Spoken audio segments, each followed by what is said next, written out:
Hola de nuevo, perdón, se nos cayó la transmisión con Edgar Ruano. Nos estaba contando este, sobre que la dirigencia del Partido Comunista Guatemalteco del Trabajo sale al exilio y que desde ahí hacen documentos para reorganizar el trabajo en Guatemala. Don Edgar, Pero eh, un momento, solo quiero aclarar que no sale la dirigencia no toda completa. la dirigencia, una... Y el Adelante. secretario general, junto con un grupo pequeño, se queda en Guatemala. Se queda porque en ese momento no tenían condiciones para que se quedaran todos, pero poco a poco se fueron creando esa infraestructura y fueron regresando todos poco a poco. Ok, ¿Sí? sí, este, don Edgar, la dirigencia está dividida, fragmentada, una parte en Guatemala, otra parte en México, otra parte en otros países de América Latina. Y al mismo tiempo están en el exilio parte de las dirigencias de los otros partidos que habían participado en la Primavera Democrática, que serían parte o serían objeto de esta alianza de las cuatro clases que usted nos comentaba previamente. ¿Cómo son las relaciones entre el Partido Guatemalteco y estos otros sectores políticos que están en el exilio? Son relaciones muy tensas, malas relaciones, por por un hecho o dos. Primero, el PGT como partido comunista, siguiendo la tradición de los partidos comunistas en otras partes del mundo, inmediatamente se abocó a reconstruirse en la clandestinidad y mantener la estructura partidaria. Los otros partidos no, eran sus dirigencias las que se reunían, en fin, pero no era en el sentido de reorganizar el partido. Entonces eran dirigencias nada más. Y el hecho más importante por las cuales no hubo buenas relaciones es porque los otros partidos cayeron en la trampa de pensar que la crisis de 1954 había sido provocada por la lucha contra el comunismo en Guatemala, representado en este caso por el PGT. La oligarquía guatemalteca y el gobierno de Estados Unidos convirtieron la crisis de 1954 en una lucha contra el comunismo. Y no era eso. La lucha contra eso no era una lucha contra el comunismo. La oligarquía guatemalteca estaba contra la reforma agraria y contra todas las reformas que estaba llevando a cabo el gobierno revolucionario de Arbenz, pero le dieron un arropaje de lucha contra el comunismo.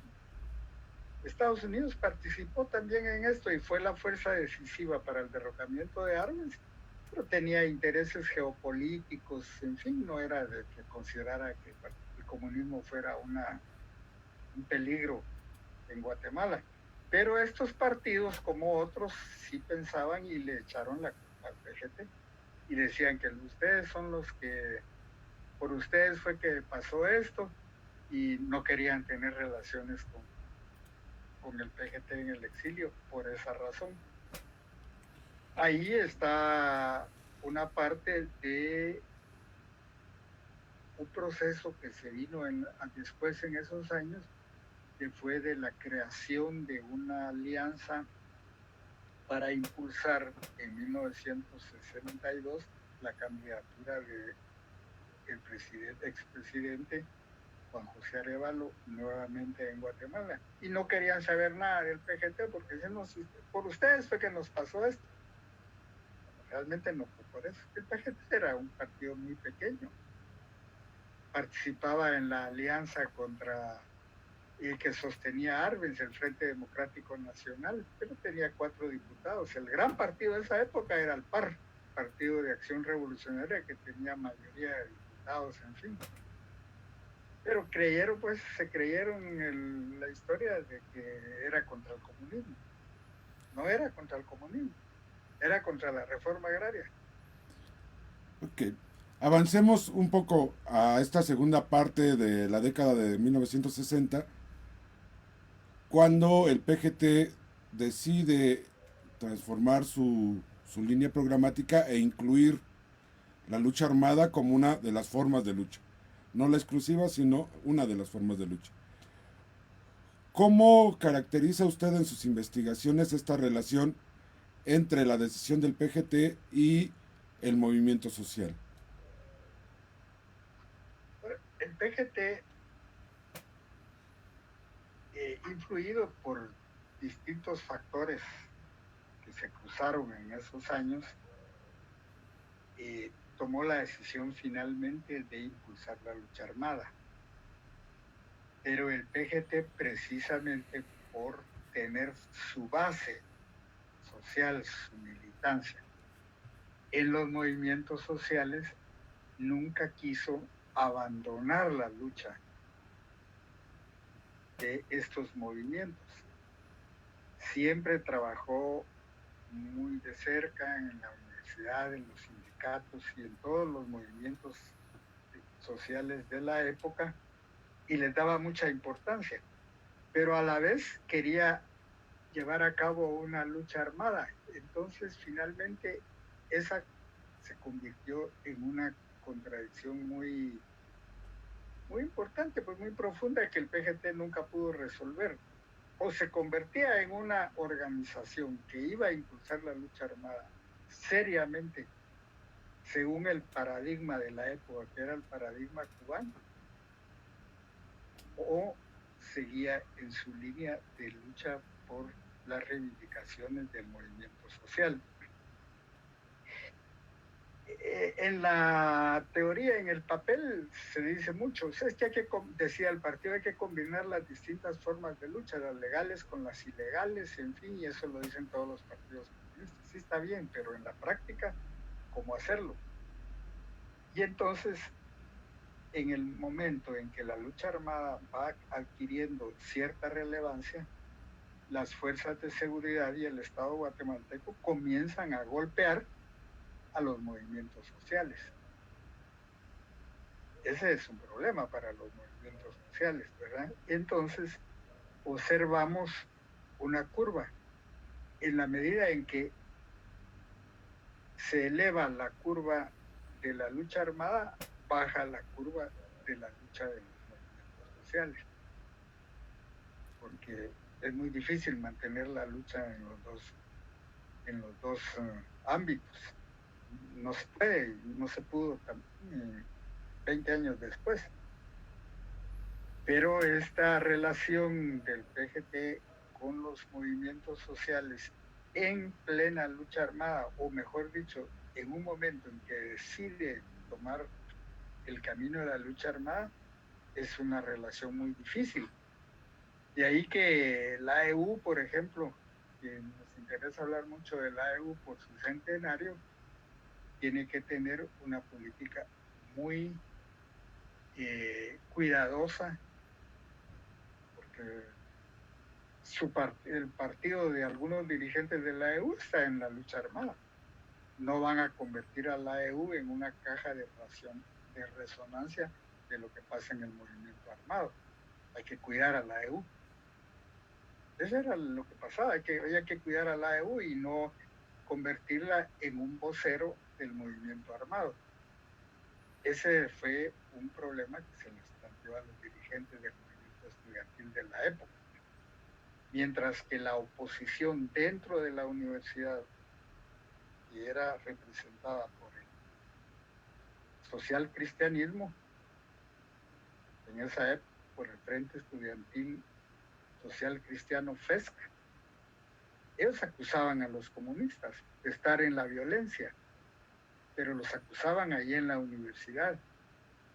Y esa era la parte de la lucha que se daba dentro de la universidad. ¿Cómo hacer que el movimiento social no se involucrara públicamente o no señalara públicamente que estaba de acuerdo con la lucha armada era muy difícil. Y el Estado y sus fuerzas de seguridad golpeaban al movimiento social. Capturaban estudiantes, capturaban sindicalistas, en fin, ya en plena lucha armada. Pero el PGT nunca pudo resolver esa contradicción. Es muy interesante lo que menciona porque permite pensar, y sobre eso es mi pregunta, cuando se forman las primeras organizaciones armadas en Guatemala, estamos hablando de la guerrilla de Concuá, dirigida por Paz Tejada, pero también la guerrilla de Huehuetenango, a cargo de Lavagnino, Higueros.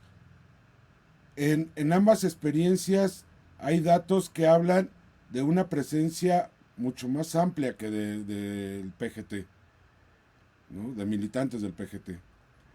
Por ejemplo, me viene a la mente el dato de que Meme Colo Margueta, en ese entonces un joven estudiante, tuvo una participación en la preparación de la guerrilla de Concuá. ¿Cómo entendemos esta presencia de actores no comunistas en estas dos primeras guerrillas? En esos dos primeros intentos de guerrillas, bueno, en primer lugar, la guerrilla de Concuá es básicamente un hecho que es el resultado de una alianza entre el PGT y el Partido de Unidad Revolucionaria PUR. Realmente son las dos fuerzas políticas que llevan a cabo ese intento guerrillero. ¿Por qué lo llevan a cabo? Las condiciones de ese momento eran muy tensas, muy propicias. En las calles en Guatemala había un mes de estar en luchas callejeras. Se produjo las jornadas de marzo y abril del 62. El régimen de Idígoras estaba completamente delegitimado, corrupción, incapacidad de gobernar, un gobierno caótico, sin programa, sin proyecto de nada de gobierno. Hacía 2 años se había producido el intento del golpe de Estado de 1960, el 13 de noviembre. Entonces había grupos de fuerzas políticas guatemaltecas como el PUR y otros, y una disidencia del Partido Revolucionario que estaban contra el gobierno. Colo Margueta proviene de una disidencia del Partido Revolucionario que fue fundado en 1957, que es su máximo dirigente, Mario Méndez Montenegro, expulsó a todo aquel que diera señales de estar un poco a la izquierda. Incluso expulsó a sus diputados, tenía 6 diputados en el Congreso y consideraba que estaban demasiado a la izquierda y los expulsó. Francisco Villagrán Kramer, Moisés Sandoval y otros, ¿verdad? Que no me recuerdo bien.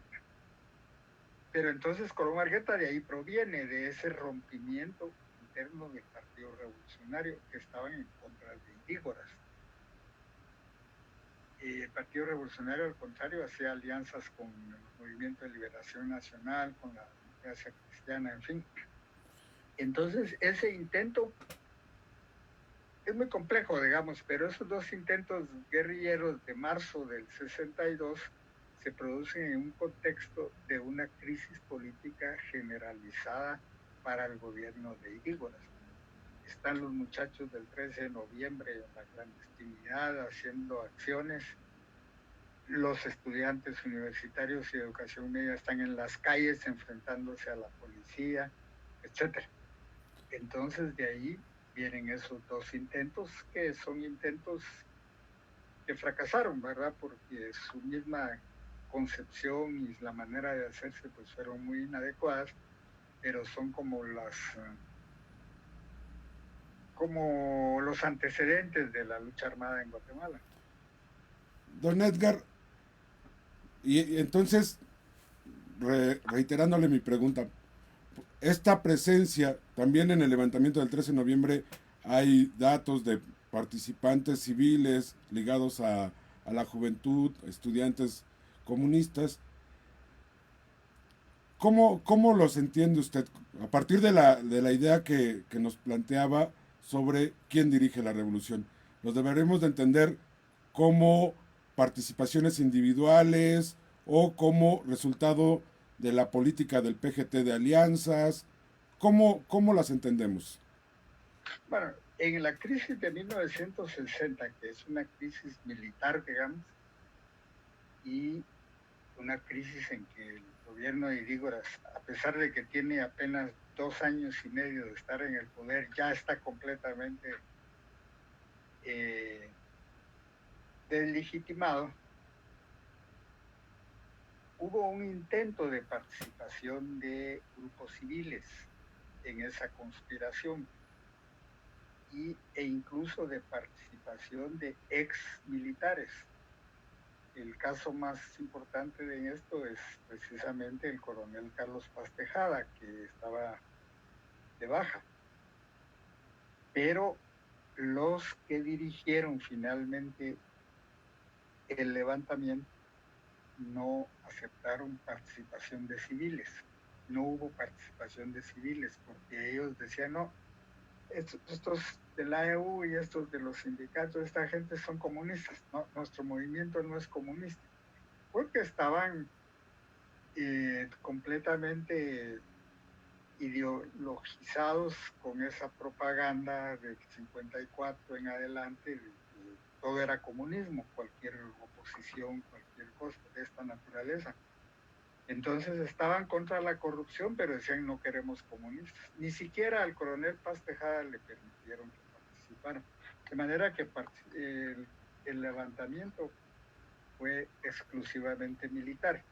En los momentos del enfrentamiento, en Barrios, por ejemplo, en el Puerto Barrios, hubo participación de algunos jóvenes estudiantes que estaban casualmente ese día del 13 de noviembre y días siguientes allá y se metieron, porque cualquiera tenía que meterse, cualquier revolucionario que veía que hay una lucha contra el gobierno, pues se metía, pero no hubo participación civil en ese intento.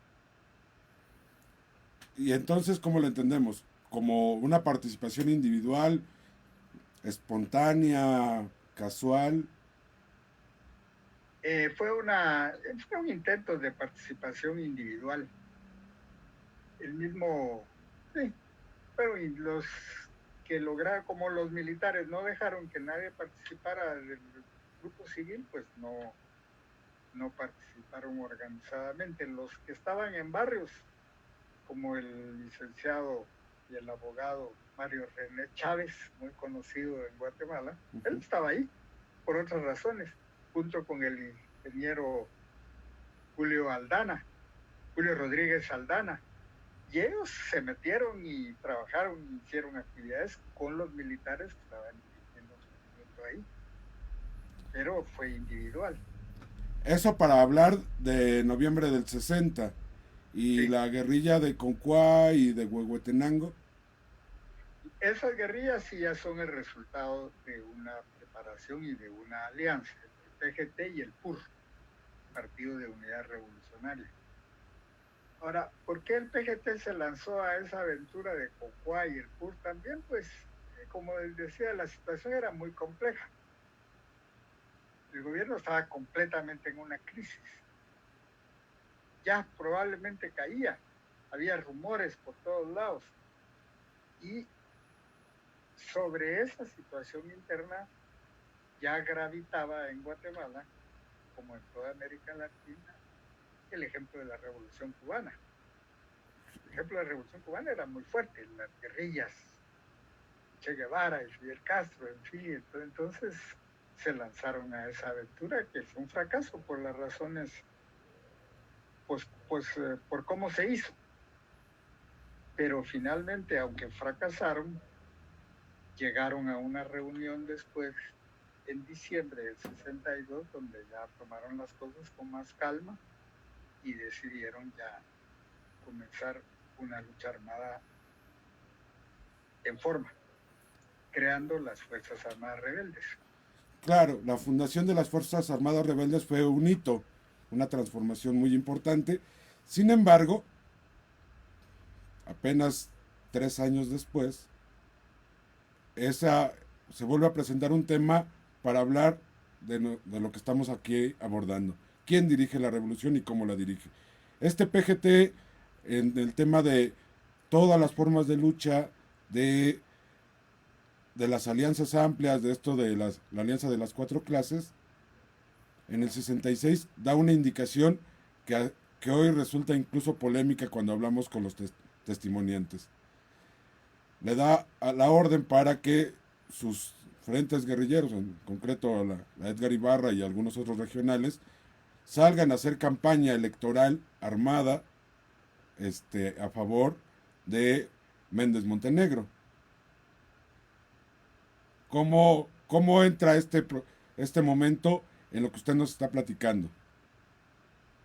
Bueno, es que antes de esto del 66, el rompimiento interno del movimiento general en las FARC sucedió en 1900, un año antes, 2 años antes, en el 64, porque las Fuerzas Armadas Rebeldes estaban integradas por el PGT, que era la organización más importante en términos, en todo, en militantes, logística, tenían un programa de gobierno o un programa y una lucha político bien formulada de su congreso. Y el otro grupo era los oficiales del 13 de noviembre, que fundaron lo que llamaron Movimiento Rebelde 13 de noviembre, después le pusieron revolucionario. Y otro grupo era el Movimiento 12 de abril, que eran estudiantes que se habían radicalizado en el 62, en marzo. Este grupo se disolvió muy rápido, pues, los estudiantes, pero quedaron el 13 de noviembre y el PGT, siendo los dos constituyendo las Fuerzas Armadas Rebeldes. Perdón. Bueno,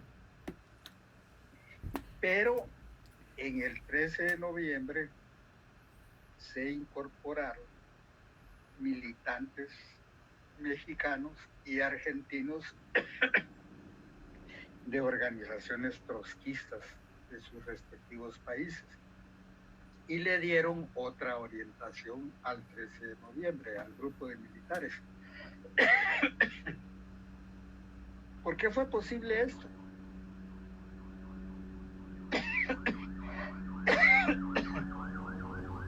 Fue posible porque el PGT, según se pudo constatar después, ahora mejor dicho, abandonó la atención política de estos militares, creyendo que por tener un militante de cierto nivel con ellos ya estaban las cosas arregladas.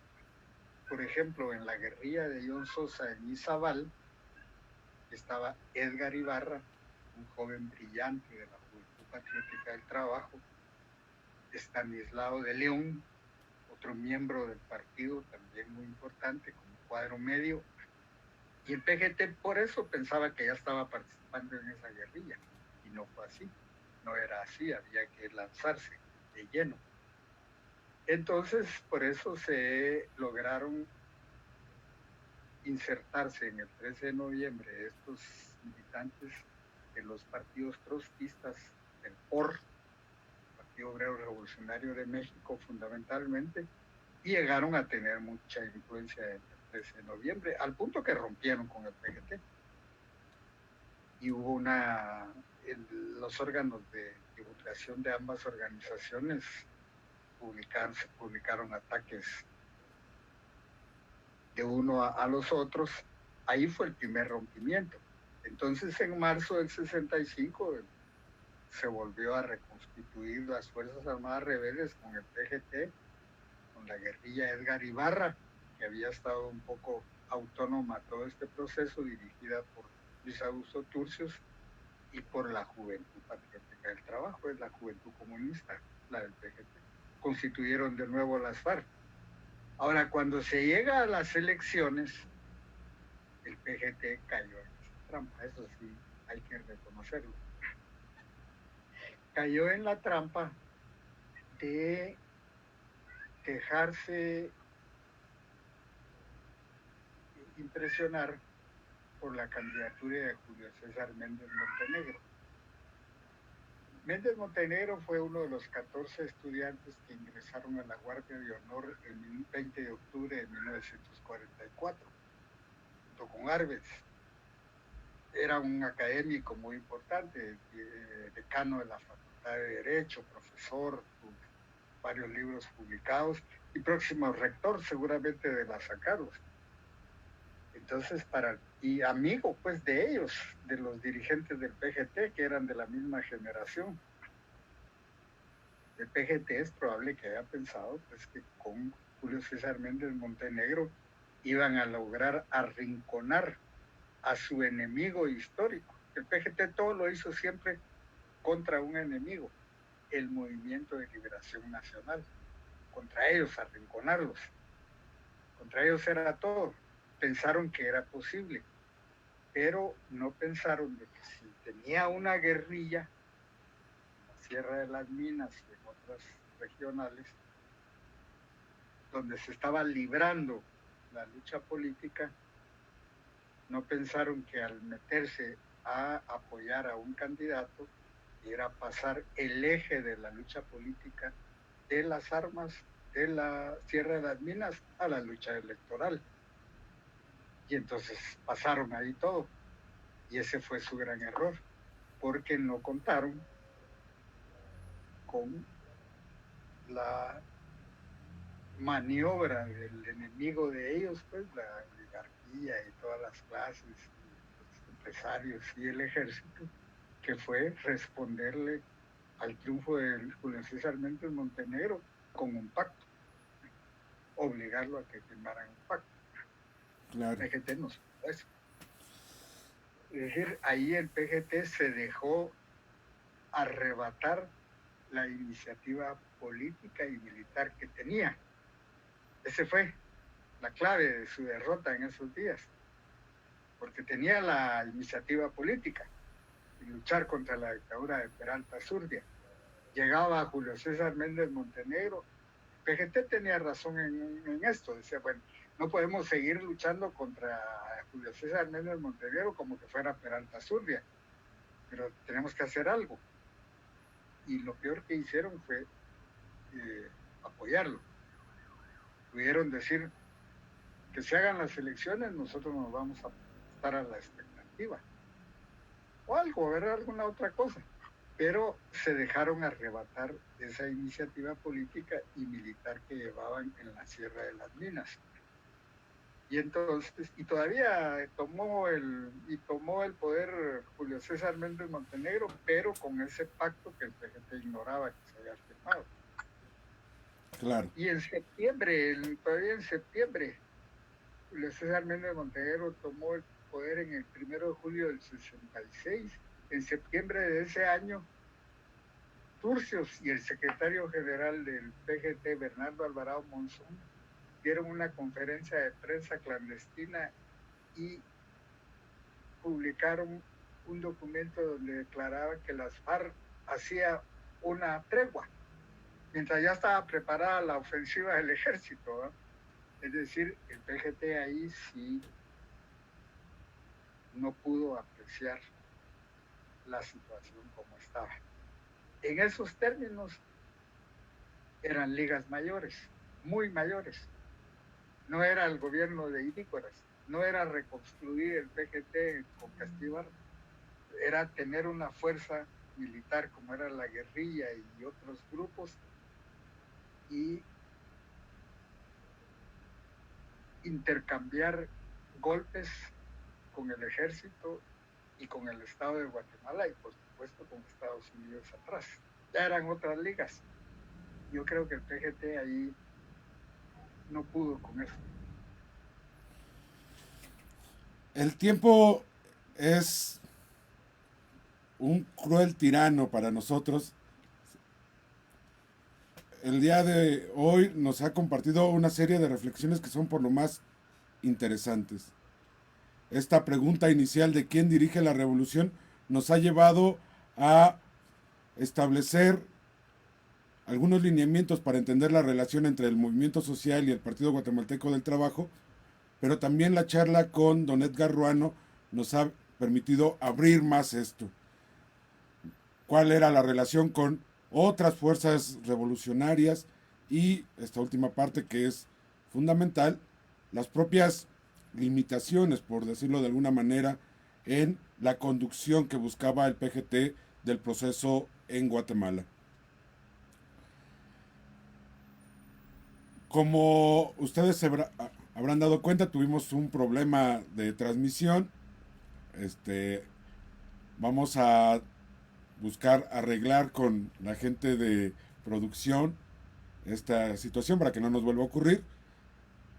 Pero recordarles algo. Este primer programa con don Edgar Ruano tiene el objetivo de abrir un debate, y en esta ocasión ponemos las líneas generales. En nuestra próxima transmisión, el próximo sábado, vamos a invitar a algunos testimoniantes de los años 60 que vivieron estos procesos de los cuales nos habló hoy don Edgar Ruano, para que nutran nuestro conocimiento de este proceso, y después vamos a tener otra sesión con académicos para volver a discutirlo. Entonces estamos hablando de 3 programas que le vamos a dedicar en historia, palabra y memoria y palabra, perdón, a el tema de quién dirige la revolución en los años 60. Agradecerle a don Edgar Ruano su participación valiosa, las grandes ideas que nos ha aportado. Los comentarios en Facebook son bastante halagüeños. Y agradecerles sobre todo a ustedes, queridas y queridos internautas de la palabra, la memoria y la historia. Como ustedes saben, ya vamos a tener este programa de manera regular, todos los sábados vamos a estar 8 de la noche, hora de Centroamérica, 9 de la noche, hora de México y Panamá. Ayúdenos a compartir, a difundir este nuevo espacio de reflexión y de construcción de la historia del conflicto armado en Guatemala a través de la memoria y la palabra. No me queda más, porque el tiempo ya está encima de nosotros, que agradecerles su tolerancia, su paciencia y recordarles que tenemos un compromiso para vernos el próximo sábado, y por supuesto agradecer a don Edgar Ruano por su participación, por sus ideas, y comprometerlo para que esté con nosotros en próximas ocasiones. Buenas noches, don Edgar.